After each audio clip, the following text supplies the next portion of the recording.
Thanks everyone for coming. For those who don't know me, and I think everybody knows me by now, is Torsten Gohl. I'm from the Northwest Territories, and my gender pronouns are he and him. And I'm also situated on the beautiful lands of the Diego Gautier, what is also known as the River People here in Fort Providence. And thanks for coming today for the Canada Games information session that we have set up.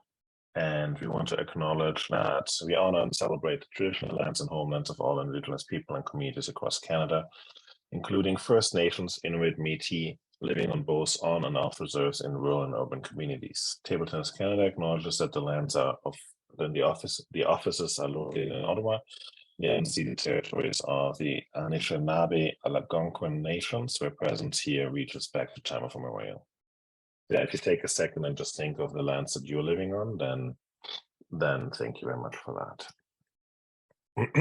So today's agenda is really just talking about the Canada Games and what is going to happen in regards to who's involved with this. So a quick introduction, what the venue will look like, the equipment that we're using, the competition style, the record control, team uniforms, and I think I've sent that many times now to the members of province and territories, quickly about media and then any questions and concerns that you have. So a quick introduction is we have referee Hope here, and maybe hey Hope, you can wave to the camera and say hi everyone. Yay. We have assistant referee Joe. We have umpire manager Denis, competition manager Marlis, the sport lead. I don't see Wade here. Yeah, Wade, who is on the grounds in Prince Edward Island, who has taken from Netherlands. Sport information officer is Karine. And then myself, I'm the NSO lead. And NSO, if you don't know, means National Sports Organization. And really what for me the role is, I'm the person between the host society, that is the games itself, and the national organization. What is next on my agenda here?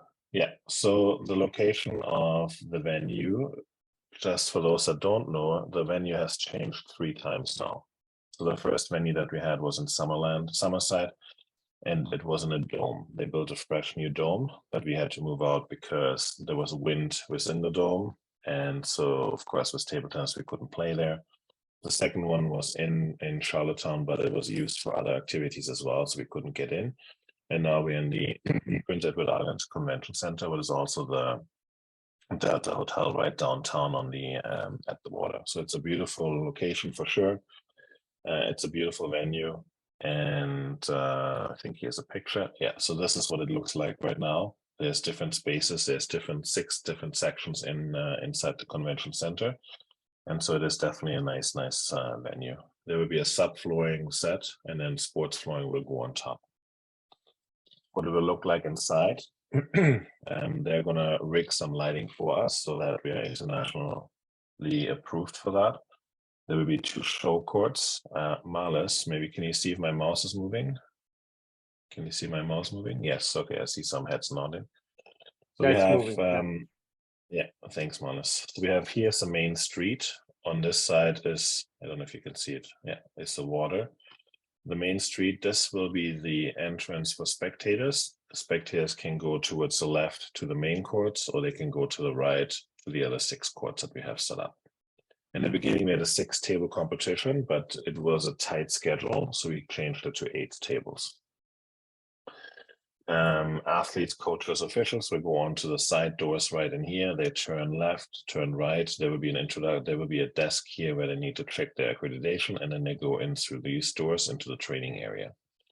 From there, then they can go into the competition area over here. Our officials will be sitting over here. We have a first aid person right over here. Control desk will be at the show court side right in between here. This bleacher was taken out, so we will be sitting right here so we can see both sides of the competition. Sports flooring, I think we'll talk about this later. This is the setup. So we have different spectator seating as well. It's paid seating. And what I just learned today, every single table will be live streamed. We have 8 live streams going from table tennis. On the Tuesday, is it Tuesday, the team competition, or Wednesday? It's the one day where we have the finals of the team competition. Table number 1 will be live streamed with multi-camera setup. So that would be definitely a feature for our event. The mixed zone, we can talk about that later too. The mixed zone will be set up in this corner right here. So the athletes can go into the mixed zone if any media is interested. There will be photo positions on either side of the tables. Marlis, am I missing anything? And maybe just saying that the actual configuration, you're going to have a corridor in the middle, so the photographers can take pictures of the close up of the players. So that's the only difference that you see now. Yeah.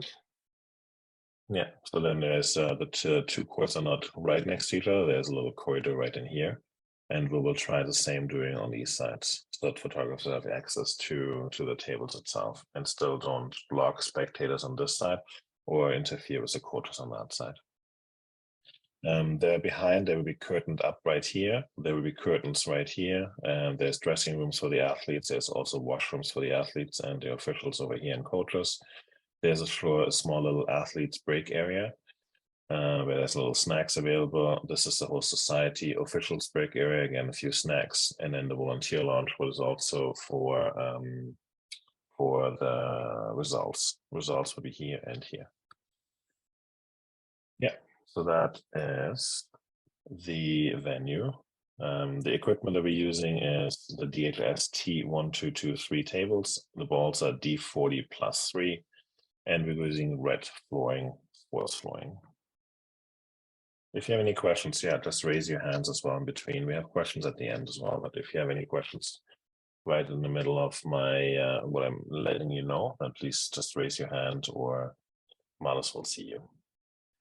And then I think I'm going to hand it over now to Hope. Okay, hello everyone. The competition for this year is different than before. We have more matches. Before, I remember all players, you have to choose. If you play doubles, then you cannot play mixed doubles. Now you can play both events. So now we have doubles, two doubles from each association. So right now we have, if it is a double events, man double, women doubles, it will be 12 pairs. But mixed double, we have 24 pairs because each association will have 2 pairs. In this case, so we have more matches to play. And for all the matches, we have public draw for the first round.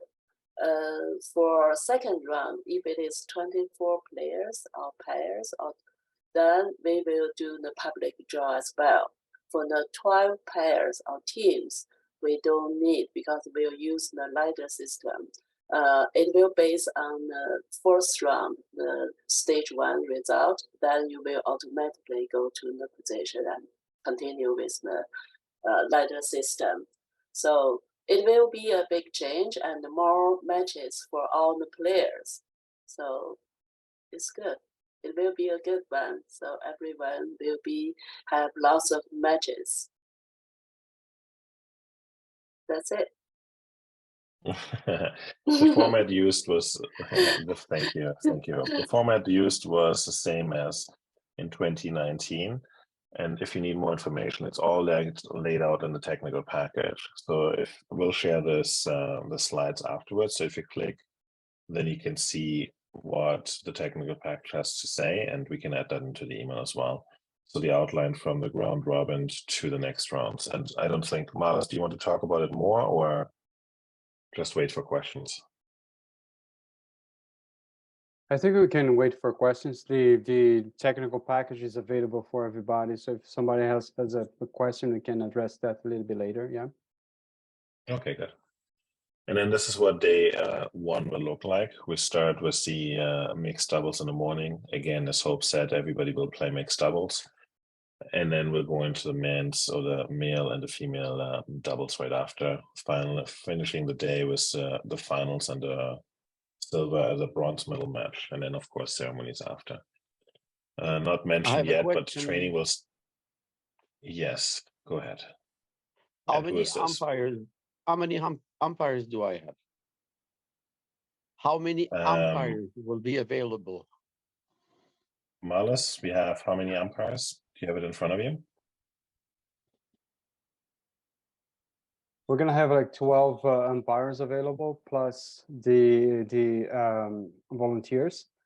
I think that number, it may increase a little bit. I don't have exactly here. Maybe Joe, you remember exactly number. Let me just see if I find my list of officials here, because there's one officials list that's in the latest updated one. Okay. Yeah, and I'm certain we have 12 umpires. We asked for 6 till 8 scorekeepers. Those will be from the host society. Those will be volunteers. We also have 2 record control people. We have yourself as the officials manager, and then we have the referee and the assistant referee. We have Miles as a competition manager, myself as the NSO lead, and we have Queen as the sport technical officer or sport information officer. Thank you. You're welcome. Okay, so then what I wanted to say is that an hour before competition start is training start. And from our understanding is half an hour before that is when athletes arrive. So yeah, after the ceremonies, half an hour after ceremonies is when training ends, and also when the buses pick up the athletes going back to Athletes Village. The Athletes Village is about 5 to 10 minutes by bus, so it's not too far. And the same, it's a little bit further for the officials to get back, but it's about, I think, 7 till 12 minutes. It's not too far. Day number 2, we're finishing the day with the doubles and have an award ceremony. And we'll start with the team event, male and female. Thorsten, I have a question in the box. Thorsten, I have a question in the box from Erica. So are there going to be buses going back and forth during the day? We don't know yet. We didn't get that schedule yet, but there's a bus that goes all around to different venues during the day. So I think the best thing is to ask your own mission staff or your chef de mission from Nova Scotia and see if there's any available buses. At this point, we haven't heard back yet what the final schedule will look like. But yeah, when I have that, I'll make a note. Or maybe Miles, can you make a note for me, and then we'll discuss that and find that information. That's a good question. Okay, and then day number 4 will be, this will be the live stream day for the several camera setup, where will be a very, very nice, and again, finalizing the gold, silver, and bronze medal at that day, and finishing with the awards ceremony on day number 4. And day number 5, we're going to go into the men's single and women's single events, finishing all off on day number 6. Oops, I guess day number 6, is it showing? Day number 6, yeah. Awards ceremony at the end. Day number 6 is on Friday. And we also asked, because Prince Edward Island, they're planning, just in case something happens with the competition, we can push everything for one day. So Saturday is called a snow day, just in case that anything went wrong with the competition, we can move that to the Saturday. Record control, they will be voluntarily record testing on training day, so anyone can just find the record control desk. It's, sorry, I forgot to mention, it's in the far corner where the officials sit and where the first aid is, next to the training area. There will be random testing throughout the competition, and all stand-me finals and finals will be mandatory record testing. Okay, I think this is almost it. Wow, it's a fast meeting here. We sent this information out already to all the provinces and territories just to make sure that these are the colors that you need to use for your games t-shirt, and your name and your province or territory need to be on the back of the t-shirt. If you don't have your name or the province or territory on your t-shirt, what the host society is going to do is they're going to just print a piece of white paper and then stick it on for you. So we hope that we can avoid that, so it looks nicer from everybody else. There was a few questions is, for example, if you don't have the color available, at least one color that is mentioned here, if you have that, plus a second color that you can utilize as well, because there's some of the provinces and territories that have white as second color, and as we all know, we cannot use white. I don't have it in my slides, but I think I'm going to hand it over to Corinne for a second to talk about media before we go into questions. Okay, I just just want to take 2 minutes to explain my role at the games. For who doesn't know me, I'm Karine Dumontier from Quebec, and I'm involved in table tennis for 15 years and more. So I'm also the gender equity manager for TTCAN, and I'm on the board of the Quebec Federation. I just wanted to explain my role quickly. I will be in charge of all the coverage of table tennis for the games. So everything that will go on the social media, I will be there. I will be at the games. I will be in the gym, and I will make sure that the games and the athletes will be well known. Everything that will happen and all the results. We will have some posts every day on Facebook, Instagram, and also on the website. You will have all the links, all the live stream links, so everybody can see you in action. Also, we already started to highlight all the teams from all the provinces and territories. Today is Nova Scotia, and every week we are publishing the names of the players and some informations too. There, Torsten said to you that there is a mixed zone. So this is the zone where the athletes will have to, we want to make some interview live at the games. So we will ask you the day, or we will try to inform you who we want to interview in this mixed zone, and you will be informed, and we will ask you the permission to talk to your athletes at every event. We want to have at least one interview.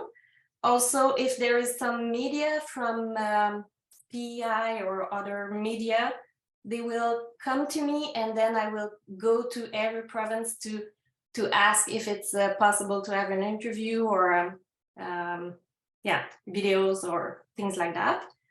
So I will be the link between the players and the media. And also we want to have a profile from all the athletes before the games. So everything that will be done before the games, you will not have to do it during the games. So I will send you an email with some questions for you, to the coach. If you can send it to the athlete, then I can have all the information before the games. And if you have any question, I'm there to explain. Maybe I can do we have 2 minutes to say it in French, or? If you like. Juste très rapidement, là, mon rôle au jeu, ça sera de faire toute la couverture médiatique. Donc, tout ce qui va sortir sur les médias sociaux, ça va se faire par moi. Et on va avoir des publications à chaque jour. Et quand il va y avoir des entrevues, des médias extérieurs, ou nous-mêmes, on veut faire des entrevues, ça va se faire dans la zone mixte qu'on appelle. Alors, les athlètes vont passer par là. Et on va toujours s'assurer auprès des provinces qu'on a la permission de parler aux joueurs avant. Alors, see you soon. Thank you very much. And I think one of the important roles for us too is here that this is a highlight of every 4 years for our sport, for our athletes. So let's try and get the word out there how awesome table tennis is, and share the amazing stories from our athletes. So thanks for that, Karine. Yeah, and maybe just add something that maybe for you, at the games, it's a great opportunity to show our sport. So maybe it will it asks you to make some effort, but we will try to not bother you when you will play. But at the same time, after the games, if we can have your collaboration, that would be great to highlight the sport, and it's a great chance that we have not very often. Thank you. Thank you. And I think before I open it up for questions, I'm going to go around here first with Hope. Hope, do you have anything else to add? No, I'm good. Waiting for questions. Okay. Joe, anything from you? No, I'm fine. Marlis? I'm good, thank you. Okay. Denis? I'm okay. Okay, good. And then I'll open it up for anyone that has any questions. Shoot away. Or maybe it's so clear that we don't have any questions. How exciting. The only thing And that I can I mention. assume the tickets haven't been issued yet.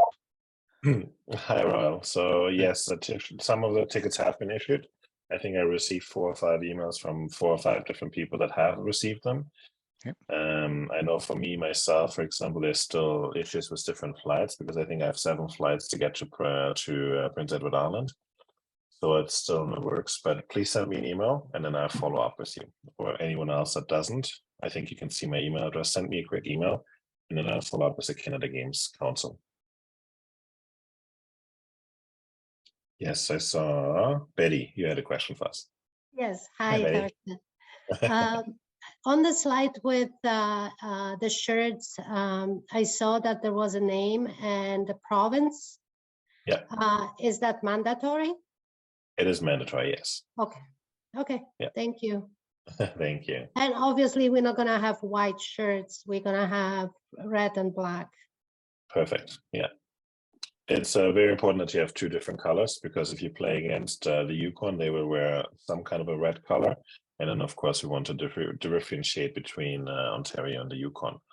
And the idea behind that, too, is that we're highlighting our sports and we want to make it as easy as possible for anyone that doesn't know anything about the sport to understand the sport. And so this is one of the reasons why. But it's mandatory by the Canada Games Council, and so we added it. Okay. Thank Thanks, you. Betty. Anyone else? I don't see anyone waving at me, so if you want, you can just unmute yourself and speak up. But the one thing I can mention too is, Marlis, we meet again in 2 weeks for the draw. Can you speak about that for a second? So the procedures for the draw, they're going to be quite simple. You already received the communication with the Zoom link for the draw. It's going to be an open public draw. As soon as we get to the entries, that's going to be coming very soon. We're going to use the February 2023 ratings to do the seating list, and you're going to publish the seating list before the draw. Then you can have access, and then we're going to follow what's in the technical package, basically. So we're going to have I'm going to be in the background helping with the technology, but who is going to be taking the draw is going to be Hope, helped by Joe Fisher, like our referee and our deputy referee. Both are going to be in control, and Thor and I are going to be just the tech guys behind, make sure that all the technology works fine. Basically, that's what is going to happen. Joe, please. What's the final date that the coaches have to submit the 2 names, or 2 males and 2 females? It's 2 weeks prior to the competition start. So it will be, I think, February 4. Okay. Thank you. You're welcome. Okay, any last questions before we say world record time for a Canada Games information session? I don't see any. Okay, thanks everyone for coming. We're looking forward to seeing you in Prince Edward Island in what, 4 weeks? Less than 4 weeks. So thanks everyone. Have a good night. If you have any questions, you know my email address, please send them along, and thanks everyone. Thank you. Thank you. Yeah, Thank thanks, you. Kirsten. Good night, everybody. Thank you. Thank you very Thank much. you. Have a good night. Bye. Bye. Bye. See you at the games. See you soon. See Yes. you. Bye.